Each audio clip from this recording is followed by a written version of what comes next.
people in the grave, can they listen to what's going on in the world? Because it's said that three things go to the people in the grave: the good deeds, the wealth, and the people. And after that, they can hear the footsteps in the grave, then the punishment starts. And also Rasulullah sallallahu alaihi wasallam, can he also, does he know what's going on in the grave, what's going on in the world till the Qiyamah? If I have a question of this nature, where should I look for the answer? It's a very important question. And is anyone and everyone qualified to just give me an opinion and say, oh yeah, you know what, that's it, they can hear you, so you can go there and sit and have a chat with your uncle and say, uncle, you know what, auntie's troubling me a lot, and so on. Really, people think that, you know, the dead, perhaps they can hear everything and so on. The truth is, the only answers that are accurate are the answers given to us by Allah and Rasulullah sallallahu alaihi wasallam.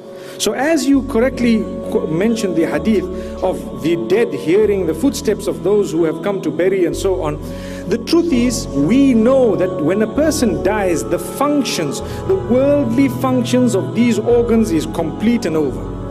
Now it's connected to Allah, a different form and a different way. Allah allows them to hear certain things and does not allow them to hear certain things. So, like the footstep, if Allah subhanahu wa ta'ala has said clearly that, okay, the footsteps are heard, we believe the footsteps are heard. According to us, the footsteps are heard because the hadith says that, and we stop there. Similarly, when we say, Assalaamu alaikum ahlad diyari min al-mu'minina wal-muslimin wa inna insha'Allahu bikum lalahiqun, the narration says they hear that. How they hear it, I don't know. Allah says they hear it. So now someone says, well, if they can hear the salam, why can't they hear everything else? Why can't I go and talk to them? The reason is, have you owned a radio? So you'll understand the radio has so many stations you can tune to. So many stations you can tune to. But you tune to one. When you're tuned to one, you can only hear what's on that one. No matter what's happening on all the other ones, you cannot hear them. So whatever's according to a certain tune on a certain frequency, you can hear it. That is explained by Allah subhanahu wa ta'ala in the hadith. So if I go and I say, Assalaamu alaikum ahlad diyari min al-mu'minina wal-muslimin, it's on a certain frequency. But the minute I start going and I start speaking about, hey, you know, your son is troubling me, people do this. That's ignorance.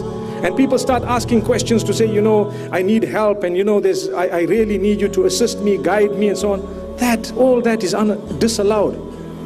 So one might say, well, how is it disallowed? Say, look, it's the wrong frequency altogether. That's my way of explaining it. So it's there in the hadith, as you said, the khashkhasha, and you know, the ni'al, the slippers or the sandals and whatever, you know, is heard, the footsteps, so to speak. And at the same time, the salam. And as for Rasulullah sallallahu alaihi wasallam, the hadith makes it quite clear that ma min ahadin yusallimu alayya illa wa radda Allah ruhi fa aruddu lahu salam. Anyone who has greeted me, Allah returns the ruh and I respond to the salam. How exactly that's done, I don't know. It's not explained to us. I believe exactly that, and I stop at that. And he responds to the salam. But does that give me the right to start talking about so many other things and complaining? We would stop exactly where that hadith stopped, to say, you know what, you go, you do read the salam, you follow the way the Sahaba radiallahu anhum did it, and that's what happens. And Allah subhanahu wa ta'ala knows best. Jazakallahu Khairan, my brother.